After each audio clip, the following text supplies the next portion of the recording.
welcome to another edition of World Connect. This week, while Brazil's Dilma Rousseff was suspended from presidency, Philippines welcomed a new president in Rodrigo Duterte. Julia Roberts made a rather different style statement at the Cannes, and a Syrian refugee got a new lease of life. All of this and much more in today's World Connect. But first, let's get you the top stories. Dilma's dilemma continues as Brazilian Senate votes in favor of her trial. Interim President Temer has a tough task ahead, with Brazil's economy suffering its worst recession in 30 years. Bangladesh's crackdown on Jamaat leaders continues amid fears of a violent backlash. Jamaat-e-Islami is accused of war crimes, even though the party denies these allegations. Relatives of missing Colombian army men wait to bury them. The civil war between government forces and guerrilla groups have claimed lakhs of lives and left millions displaced. And Syrian refugee who was stripped by a photojournalist last year now lives a life of dignity, says the accident might have been bad, but it has changed his life for the better.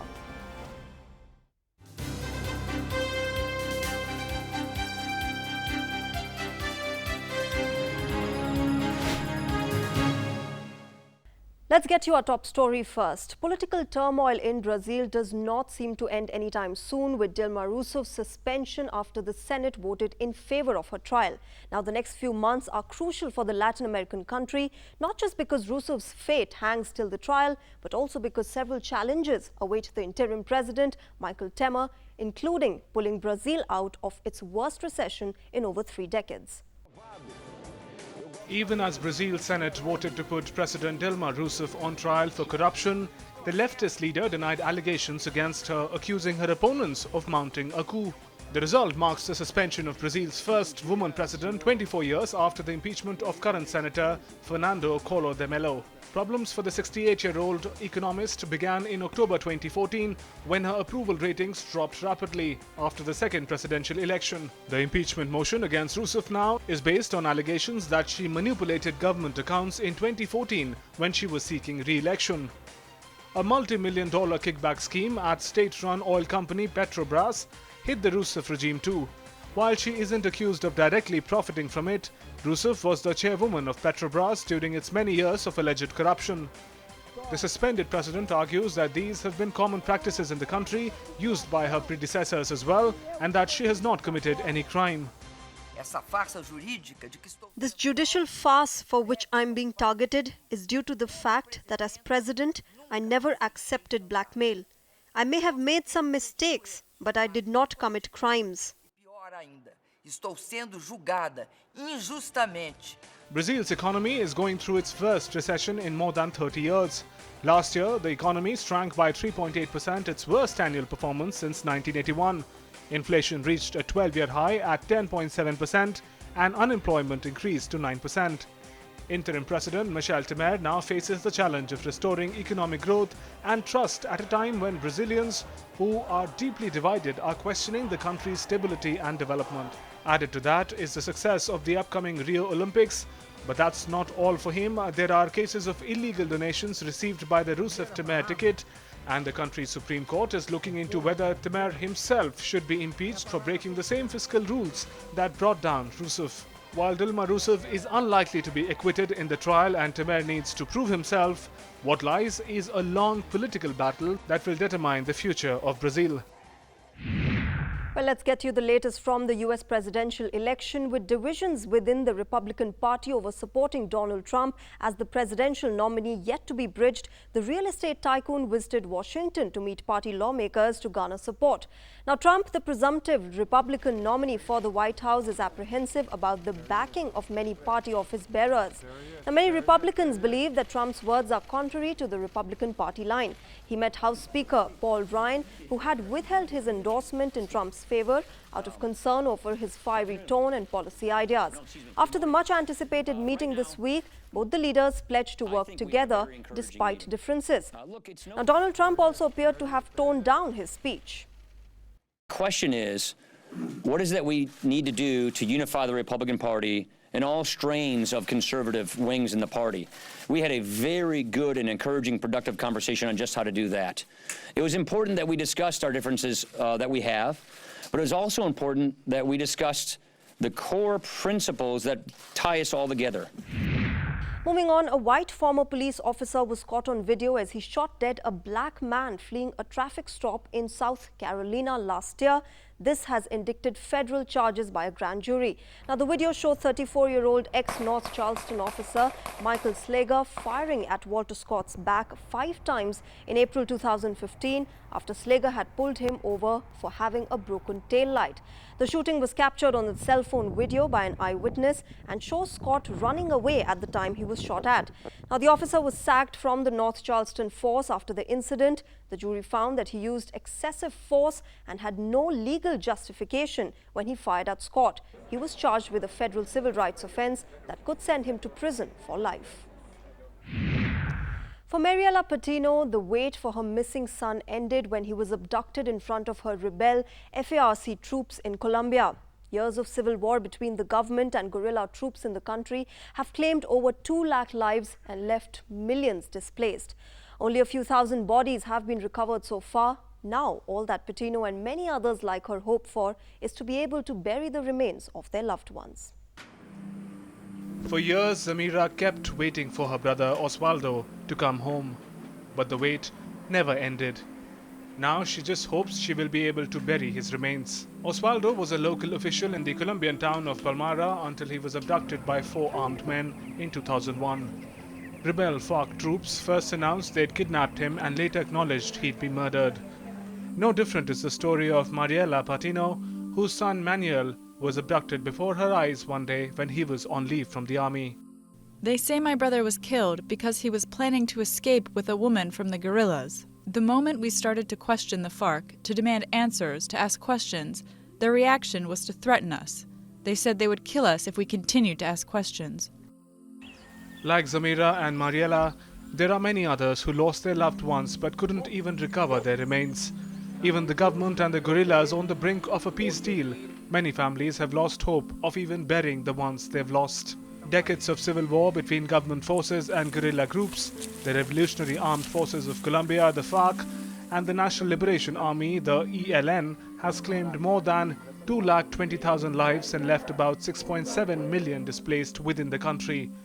Only 6,500 bodies have been recovered out of the 45,000 persons declared missing. The rebels and the government have been in peace talks in Havana, Cuba since late 2012 to end Latin America's longest war. But sides agreed this week on a series of legal mechanisms to ensure any peace deal agreed at negotiations will be constitutionally binding if approved by Colombians in a proposed referendum. Final agreement, once it is signed and enters into force, will have the status of a special agreement under the terms of Article 3, which is common to the Geneva Conventions. Means that both the government and the FARC share a crucial idea.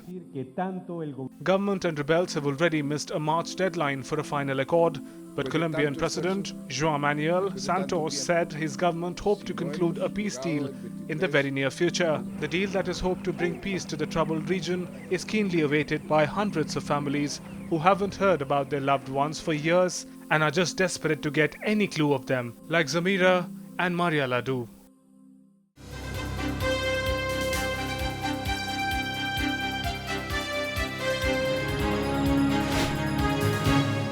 Let's get you updates from Asia now. In the major blow to Lebanese Shiite group Hezbollah in years, its top commander Mustafa Badruddin has been killed in an attack in Syria. Now, the military chief of the Iran-backed organization was killed in 2008. Badruddin, who was one of the highest-ranking officials in the group, was assessed by the US government to be responsible for Hezbollah's military operations in Syria. His killing is the latest loss sustained by the group and Iran in Syria, despite Russian military intervention in support of Assad and his allies. Hezbollah has lost at least 4 prominent figures since January 2015. Bangladesh's crackdown on Jamaat-e-Islami leaders over war crimes has sparked protests and clashes between the police and supporters of the party. The latest is the execution of Motiur Rahman Nizami, chief of the Jamaat-e-Islami party, sparking fears of fresh wave of violence in a country that has seen a series of murders of its secular and liberal voices. Protests erupted in Bangladeshi capital Dhaka as Motiur Rahman Nizami, the chief of the Jamaat-e-Islami party, was executed over war crime charges. The 73-year-old Nizami was a former legislator and a minister during opposition leader Khalida Zia's last term as prime minister. He faced charges of genocide, rape and orchestrating massacres during Bangladesh's independence war from Pakistan. He was sentenced to death in 2014. Last week, Bangladesh's Supreme Court rejected Nizami's final appeal against the death sentence. Soon after the Jamaat leader's hanging, hundreds of protesters took to the streets. Some were hailing the execution, while others, mainly Jamaat-e-Islami workers and supporters, staged protests against it. The Jamaat chief was convicted by the War Crime Tribunal set up by Prime Minister Sheikh Hasina in 2010. Rights groups, however, slammed the tribunal's procedures, saying that they lacked international standards, but the government rejected the charge. Mutiur Rahman Nizami is not the only one who has been sentenced and executed for war crimes. 4 other opposition politicians had been executed since late 2013. 64-year-old Jamaat leader Ali Ashan Mohammad Mujahid, an influential figure within the party, was executed in November 2015 after being sentenced to death in July 2013. Bangladeshi National Party leader and former minister Salahuddin Khadir Chowdhury was executed in November 2015 after the Supreme Court rejected his appeal in June 2015. Mohammad Kamaruzzaman, Assistant Secretary General of the Jamaat-e-Islami, was found guilty in May 2013 of masterminding bloodshed. His sentence was upheld by the Supreme Court and he was hanged in April 2015. Abdul Qadir Mullah, another Jamaat leader, was found guilty of crimes against humanity in February 2013. He was sentenced to death in September that year and was hanged in December. The execution since 2013 kicked massive protests nationwide, killing nearly 500 people in clashes between protesters and the police. According to Bangladeshi officials, about 3 million people were killed, and atrocities and heinous crimes were committed by some factions opposing the breakaway from Pakistan. Jamaat-e-Islami is widely accused of being involved in these crimes. However, the party has denied the allegations. The latest execution has sparked fears that it could trigger a fresh wave of violence, which is reeling after the string of killings of secular and liberal activists and religious minorities by suspected Islamist militants. Philippines has a new president, and it's the hard-talking Davao Mayor Rodrigo Duterte. Even though he was the late entry into the presidential race, Duterte took center stage with his unorthodox campaigning and fiery language, drawing comparisons with US presidential candidate Donald Trump. Although the official result is yet to be declared, main rival Mar Roxas has admitted defeat after Duterte secured an unassailable lead. His record, they say, as the crime-crushing mayor of the southern town of Davao, helped him touch the right chord with voters. Moving on, in Baghdad, the Islamic State has claimed responsibility for a series of bomb attacks this week that killed nearly 100 people. The Iraqi capital was rocked by a car bomb in a crowded marketplace in the neighborhood of Sadr city on Wednesday. 64 people were killed and another 87 were injured in this deadly market attack. The police said that the explosives were concealed among fruits and vegetables in a pickup truck. Later on in the same day, 2 suicide bomb attacks in different localities of the city killed 29 people and wounded 74 others.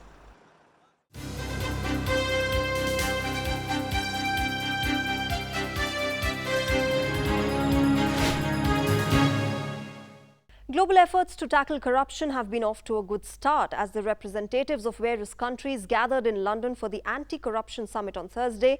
The summit, hailed as a first of its kind, came up with a global plan to help recover stolen assets. British Prime Minister David Cameron pledged to set up public registers of company ownership, seen as a first step towards curbing corruption menace. France, the Netherlands, Nigeria and Afghanistan also made a similar pledge to indicate the true company ownership. The summit organizers also published separate statements from 40 countries, each one setting out commitments.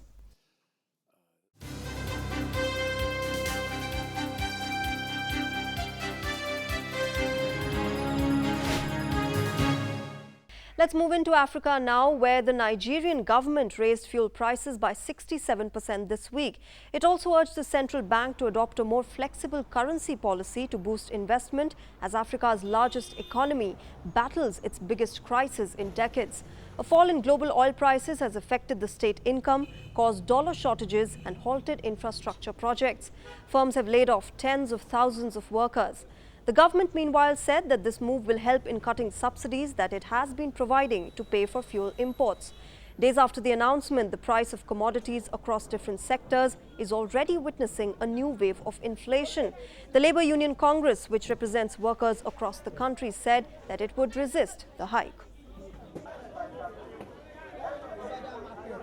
In some disturbing news from South Sudan, and something which we all need to worry about, the World Food Programme has once again raised a red alert on its malnourishment levels. It has gone on to warn that hunger in the African country can almost double due to drought and a collapsing economy.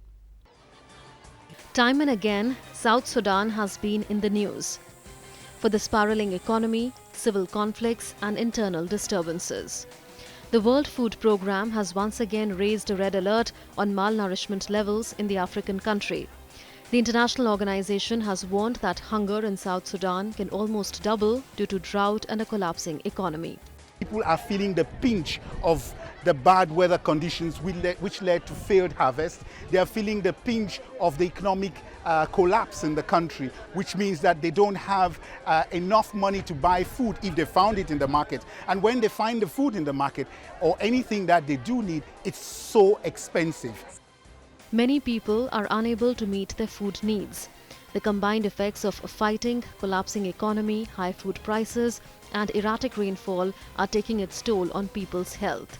The United Nations is now stepping up efforts to address the grave issue affecting lives of millions. We are scaling up our response in this area so that we can be able to cater for these people.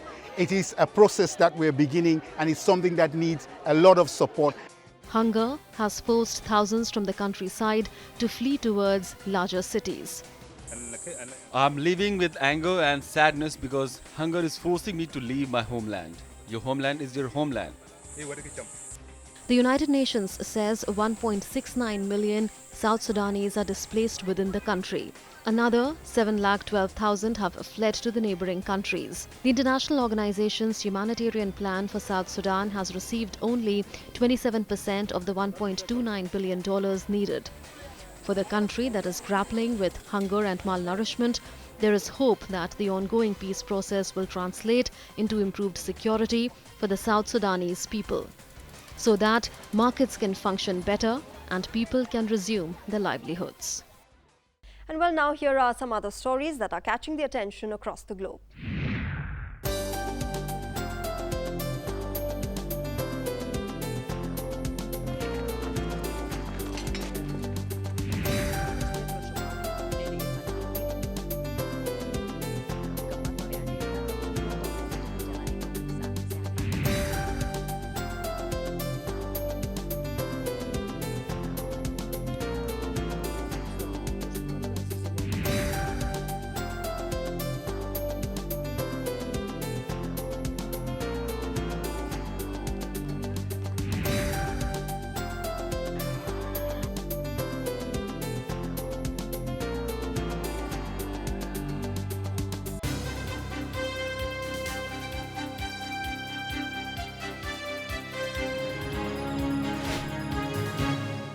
Well, let's get you news from the Cannes Film Festival now. The famed resort town in the French Riviera is once again the center of attention. Film critics and fashionistas looked out for new trends, even as directors looked out for audience reactions in the famed Cannes Film Festival. Now, the red carpet was equally buzzing with the latest in the world of fashion. Woody Allen's Cafe Society opened the 69th Cannes Festival on Wednesday. The 9-member jury, led by US director George Miller, will judge the 21 films in competition and decide which one will bag the most coveted Palme d'Or prize. And in more from Cannes, pretty woman Julia Roberts once again created a sensation. Breaking the code, the actress walked the red carpet barefoot while arriving for her movie Money Monster premiere. Her no-heel statement comes in the back of a controversy which broke out last year when attendees wearing flat footwear were denied entry for the event, raising questions on where to draw the line in what is expected of a woman.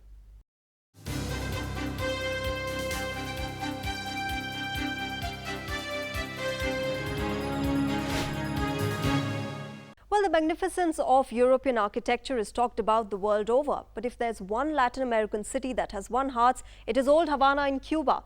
It connects the old with the new, the past with the present. Well, time has taken its toll and the heritage city is fast losing its sheen. However, a group of architects are now working to preserve the old port city. And what's heartening to know is that they're all Americans. A great example of learning from the past and working towards a better future. Old Havana was once the connecting link between the New World and the Old World. Located in the northwestern shore of Cuba, the region was founded in 1519 by Spain and at one point served as a major shipbuilding center. The historic city is characterized by many buildings of exceptional architectural worth. The urban layout of the city includes 5 plazas and each boasts of an unique architecture. The city and the fortifications, built to keep away pirates and enemies, displays architectural, historical and environmental continuity. With its mix of neoclassical, Baroque, Art Deco and modernist architecture, Old Havana has been awarded World Heritage listing by UNESCO. I think most people would want to see Havana preserved as a Cuban city. The goal is to preserve the character that Havana has and just rehabilitate projects and rehabilitate buildings and make things better for the Cubans in Havana. Time has brought with it depreciations. Some of the buildings are worn out and decayed, but continuous efforts are being made to repair and conserve the beauty and grandeur of Havana's remarkable buildings. The city, it's a one of a kind. To lose that heritage would be a great loss for the whole world, not just for Cuba. Dozens of American architects headed to Havana to work with their Cuban counterparts to save and preserve the old port city. Both of them are eager to keep the splendor of old Havana. They have experience and have technological training which we perhaps lack a little. They have also the economic strength in Cuba that we need, so too as keep developing Havana so that it is so much better than what it is today.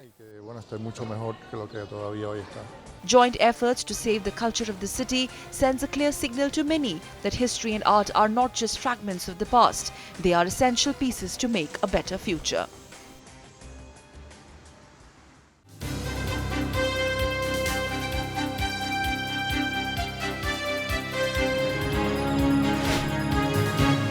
Sometimes the worst situations can bring about the best in your life. That's what happened with Osama Abdul Mohsen.